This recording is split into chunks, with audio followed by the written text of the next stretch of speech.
নমস্কার। জমা কামাখ্যা, আশা করি মা কামাখ্যা আশীর্বাদে কৃপায় আপনারা ভালো আছেন। আর মা কামাখ্যার উপায়, টোটকার ক্রিয়া দিব, যদি এই ক্রিয়া যদি করুন, প্রথমত আপনার সংসারে সুখ শান্তি আসবে।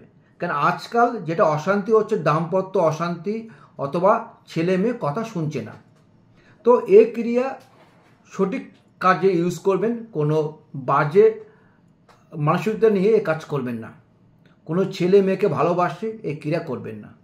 খালি সংসারে সুখ শান্তির জন্য এই ক্রিয়া করবেন। শুক্রবার এই ক্রিয়া করবেন।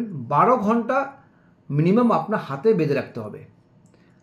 একটা কালো কাঠ নেবেন, 2 পিস লবঙ্গ নেবেন, মিনিমাম 12 ঘন্টা এখানে বেঁধে রাখবেন।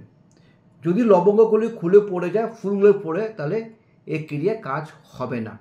12 ঘন্টার পর এ খুলে নিয়ে এই লবঙ্গ দুটো যা আছে এটাকে পুরো ডাস্ট করবেন। যাকে আপনি বশীকরণ করবেন, হাজব্যান্ড হোক বা ছেলে মেয়েকে হোক, যাকে করতে যাচ্ছে, বা ওয়াইফকে হোক বশীকরণ করতে চাচ্ছেন, এ ডাস্ট করে পুরো ছাইগুলো লবঙ্গটা খাইয়ে দিবেন। 7 দিনের মধ্যে দেখবেন সে আপনার কথা শুনবে অথবা আপনার বশ হবে। বারবার বলছি, এই ক্রিয়া কিন্তু কোনো অসৎ কাজে ইউজ করবেন না। জয় মা কামাখ্যা।